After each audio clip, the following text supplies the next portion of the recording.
So this video should be an experiment. I wanted to show and prove to the world how big of a fan I am, but I also can't see the video I'm making. I'm assuming that my face is in it because there's like a little thing that helps me describe and set up the video ahead of time on my iPhone. And if I don't move too much, this should work out. But I am gonna try this.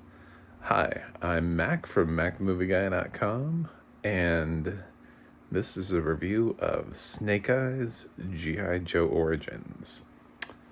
I'm a blind film critic, so we're gonna get into the talk about audio description, but while I'm doing this, I figured I would just prove my fandom by slowly holding up occasionally some of my G.I. Joes that I actually still have as a grown-ass adult. I knew where they were. I don't play with them, and I can't tell you who they are. I wish I could, I wish I could tell you which G.I. Joes they are. That deeply disappoints me, too. And the funny thing about that is that while I'm doing this, I definitely have like 3 or 4 Mortal Kombat characters that I got as a kid that I just threw in with the G.I. Joes.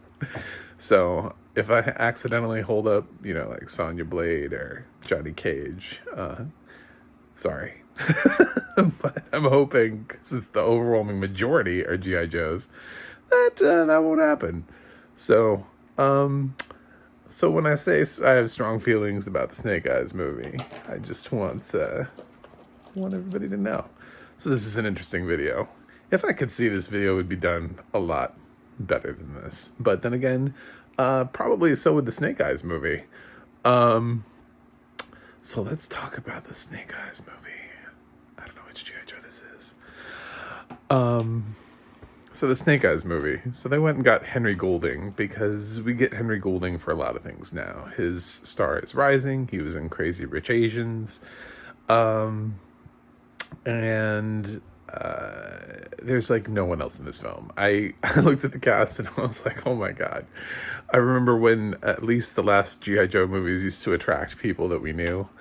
But for some reason, we went from having, Channing Tatum and Marlon Wayans to attracting like Dwayne Johnson and Bruce Willis to Henry Golding and insert name of random co-star Samara Weaving maybe might be the second most. I don't know. But this film is hot garbage. And the funny thing is, as you're seeing me hold up this massive collection, I don't know what number I'm on, I'm not counting. As you're seeing me hold up these G.I. Joe, what you're noticing is that in fact, one of these is Snake Eyes, by the way. This might be Snake Eyes. He's not standing up well. I kind of remember Snake Eyes did not stand up well. Maybe it is. The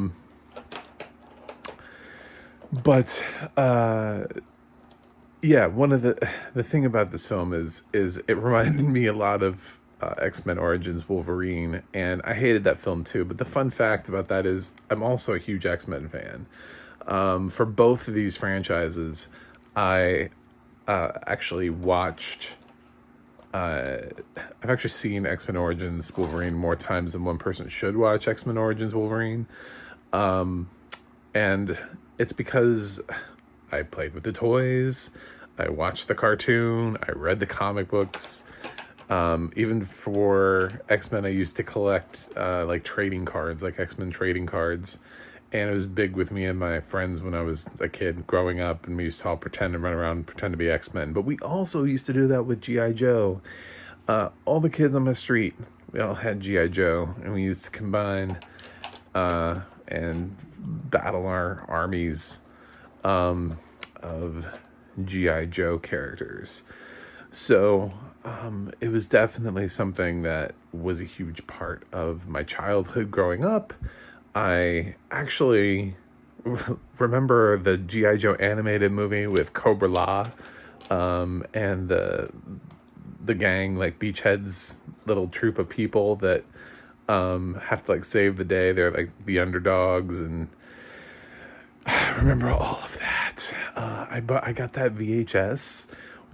It came with a toy, and I don't even think I have that toy anymore. I think I let that one go because he was so awkwardly larger than every other GI Joe. Like they didn't even make him. You could buy the movie as a VHS accompanied with a GI Joe, but the GI Joe was not the same size as any other GI Joe. He was like on steroids, and I'm not talking about like one of the larger doll size ones. He just was larger. He was like an inch or two larger than all of the others, and also just a little bit wider. So he just didn't make sense to even have in the group with the rest of the GI Joes. So yeah, so when I say I like GI Joe, I hope you understand by now. I've held up like a lot of these toys, and I just hope you understand that yes, that this is a thing for me. So this film is hot garbage. Whoever made Snake Eyes, whoever that director was, first of all, yes, I'm fully aware of Snake Eyes' origins. I love that they didn't even bother. This film is so horrendously bad that they didn't even bother trying to end with an explanation of why Snake Eyes doesn't talk, because I guess they wanted him to talk for future films, so they do not take away his voice. I know that's a little bit of a spoiler here. Sorry about that, but that's a huge thing for his character. It was sort of like when everybody went nuts because they made the Merc with the mouth quiet in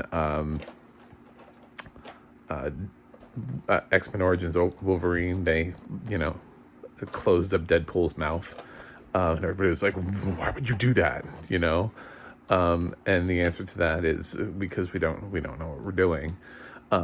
Because this film is made by people who have no idea what a GI Joe is, what they're supposed to be doing, any of that kind of stuff. So they took characters with names and threw them in because they thought like, oh, well, this will be a property and Hasbro's behind it. So they just want us to keep making GI Joe movies. But nobody ever asks, are they good? I don't even know what they're trying to do with this franchise anymore. We've seen success from other franchises based on children's cartoons. Transformers, obviously, they figured out how to do that, and they were able to do it by roping in things that didn't exist in the cartoon. Obviously, Shia LaBeouf is not in the Transformers cartoons, so, good job there. But here, they just roped in and made up a whole bunch of crap and hinted at the existence of Cobra and G.I. Joe, and Snake Eyes is out for vengeance about his father's death. He can't remember his name. He doesn't know his father's name. He doesn't know really anything about himself. And he just wants revenge for the thing. And he gets offered the opportunity to potentially have that revenge. And that is the catalyst for the plot of Snake Eyes, because then he gets used as a tool, and he doesn't know that he's being used as a tool by Cobra, but it's so obvious in the plot. I mean, it's so obvious. Like every time, what was his name? Like Kenji or something like that. I can't remember his name. There's some stupid character. Every time that dude walked up, I half expected a scene later on where he was like, I promised you would have your father's killer. It was me. Like, that's because that's how cheesy the film was. And every time like dialogue happens, it's just, and to take a film and make a film around a character that just does not speak is just such, why on earth is he speaking this much? Do you realize how interesting this film would have been if they had made a Snake Eyes film? Like, if the guy who directed the first John Wick made a Snake Eyes film with a Snake Eyes that had no dialogue and didn't talk. I know this is like really hard for people to understand. It was really hard for people to understand too when they made the first Judge Dredd, and they were like, "But we cast Stallone. We have to show his face, right? Like, I mean, like people want to see Stallone's face." And it's like, no. What they want is they want a somewhat accurate version of Judge Dredd, and Judge Dredd does not take off his helmet. So don't take off your helmet. And lo and behold, when they released the second Dredd, they got a much lesser known actor, but I mean, people still know who Carl Urban is. And Carl Urban didn't have an ego problem and didn't need his helmet taken off. So, he was able to just go about his days with a helmet, and everybody loved that movie. From a fan standpoint, it was definitely, ooh, we prefer this movie. So, this is the same thing. This is like, I remember Ray Park's Snake Eyes. The movie wasn't very good, the first one with Channing Tatum and Marlon Wayans, but you know what's great about Ray Park is that he doesn't feel the need to have dialogue in films. He doesn't need it. What he needs is to just be in a suit and do some cool stunts and some action sequences, and that's what Ray Park is good at. And that's what he got to do. He showed up and he did it, and that's why he was the perfect Snake Eyes. You already have the perfect Snake Eyes. This time around, you cast somebody who's, handsome and talks well, and you felt the need to use that by having him not wearing a mask all the time and having him talking far too much. And then you end the film and he still has a voice. There's no explanation. There's no motive for him to not talk in any future movies. You could have an entire series full of Snake Eyes films where Snake Eyes is like Deadpool, and just talks more than he ever should. And I mean, I suppose you can do that because you can do whatever you want, but it's about whether or not you should. And the answer is no, you should not. So, I was just really disappointed by this film. I don't know. I looked at it as, I don't know what was happening. I don't know why they would choose to make a film like this. I don't know. It's just the plot isn't even that interesting. The plot is just some generic revenge crap. You know what I'm saying? Like, it's literally just that dude's missing his arm. I felt that as I was putting it away. I was like, oh, I just held up somebody.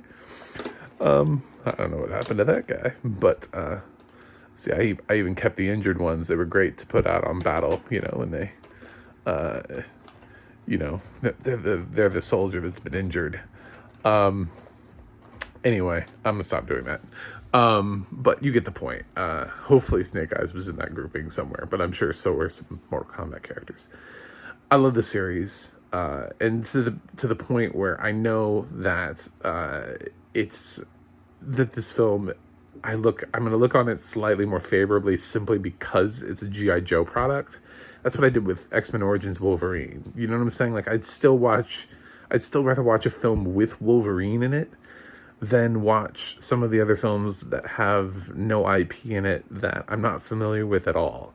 It's still like the only film with a version of Gambit in it. But it is a terrible movie, and this is a terrible movie. This is the worst G.I. Joe movie so far. We keep making worse and worse G.I. Joe movies, and it's insulting. Hasbro needs to stop making shitty G.I. Joe movies. Don't make them anymore. Stop making them. You clearly have no idea what to do with this franchise. None of the films have any sort of coherent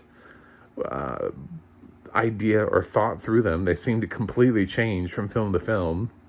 I mean, just from Rise of Cobra to Retaliation, we lost basically the entire cast, and then you kill off the series lead in like the first like opening sequence of the film, the one person who was willing to return, and then we have an entirely new set of G.I. Joes, and like when you lose that sort of cohesion. And now we're in this third film and there's like no connectivity to the other. Like you're rebooting G.I. Joe. Okay, cool. But oh my God, who are these people? And what are we doing with this story? You know, it's the whole thing. It just, I didn't know it was this bad. Like I'd heard it was bad, but I still went into it going, oh, it's not gonna be that bad. It's probably just gonna be like the other G.I. Joe films. No, it's actually worse. We're actually making these films worse. So anyway, so I hope you understand. I'm quite a big G.I. Joe fan. But even from a plot standpoint, there's nothing original really about this idea or script. It's just a traditional revenge plot where somebody needs to find their father's killer, mixed with, going someplace to learn how to fight.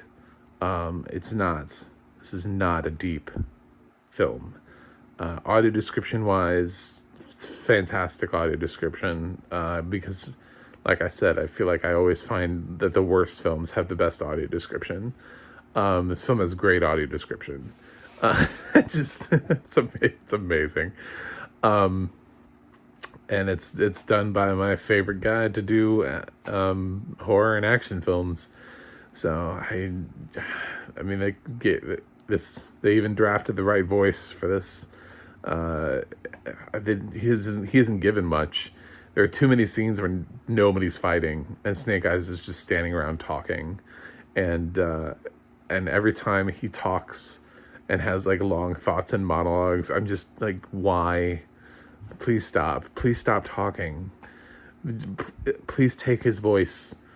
There are a couple different versions and origins of Snake Eyes that have been told throughout the years across the cartoons and the comic books about how he lost his voice or whether or not he took a vow of silence. Everything has addressed the fact that he is a silent character from that point on, that he does not make noise. Apparently neither will I. But and this film didn't even bother to do that at the end of the film. Like, this film didn't even bother to set him up as a silent character moving on. This film was like, no, this motherfucker's gonna talk in the next film. And I'm like, no, do not make another Snake Eyes film. I'm glad this film bombed. This is an abomination. I don't know how else to say that. In terms of G.I. Joe franchises. I don't know if I liked anything about this film. So like the only thing that I like is the fact that there's a G.I. Joe film, that it exists as a G.I. Joe film. So if I wanted to revisit it at some point, just to like harken back to the good old days, and I couldn't find any other G.I. Joe film to watch, I maybe would end up watching this a second time. But I actually think this is worse than X-Men Origins Wolverine. I disliked everything about this film. And I tried so hard. I was so interested. I looked up and I saw on IMDb, I went in during the film, and I wanted to see what other G.I. Joe characters would pop up. And I was like, oh, this Tommy dude, Storm Shadow? Oh, that's cool. Oh, all right, well, we're going to get into it then. And then we didn't. And they just were more interested in setting up a sequel than actually doing anything interesting in the first film. And why the fuck are there anacondas? Like, why would Cobra use anacondas? Their snake is Cobra. Like, why are there anacondas in this film at all?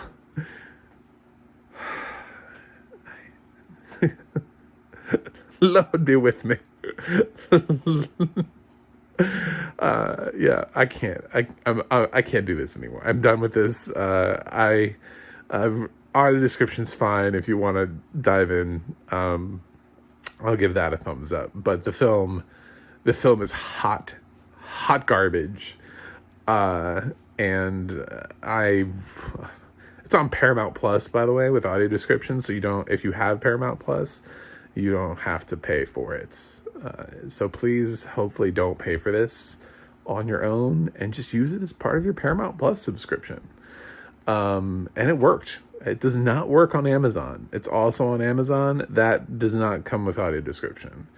So, for Prime Video subscribers. So, it's funny. It's on 2 different streaming services simultaneously. One of them likes blind people and the other one doesn't. So, although arguably, I don't know if giving us this movie means that you like anybody. This is a movie I would give to somebody I don't like. I'd be like, here, watch this. But I'm going to give Snake Eyes, G.I. Joe Origins, hopefully the last origin we have. Hopefully it's G.I. Joe Origin. I'm going to give it a D-.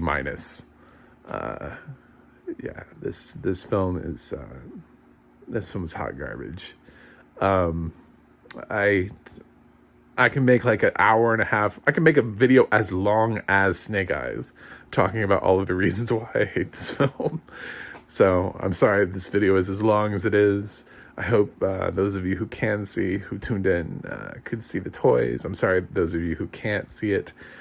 But it was I probably held up some Mortal Kombat characters, so I didn't look like a brilliant person to begin with, but I used to own a whole bunch. I had Storm Shadow, and I had Snake Eyes, and, had a whole bunch of their other, like, ninja sidekicks. There was, like, a character named Nunchuck, and I had a lot of the main G.I. Joe characters, Heavy Duty, and Beachhead, and people like that. So, I can actually remember some of their names. That's interesting. And some of the random G.I. Joes that just, you never really hear much from. But that's it. That's my review. So let me know what you think in the comments. Somebody can let me know how many Mortal Kombat characters I had held up in that video. And if you want to watch a G.I. Joe movie, there's still nothing better than the original cartoon. G.I. Joe, the animated movie back from the 80s, is still the best representation of the property. It actually has the best storyline. If they literally just adapted that into a live action film, if all they did was just take that story and put it on the screen and change nothing, they would make the best live action G.I. Joe film that we've had. So please like, subscribe, tell your friends, and visit macmoviegui.com for more reviews from me. And as always, you can check out the audio description project to find out what movies have audio description and where they are and how to find them.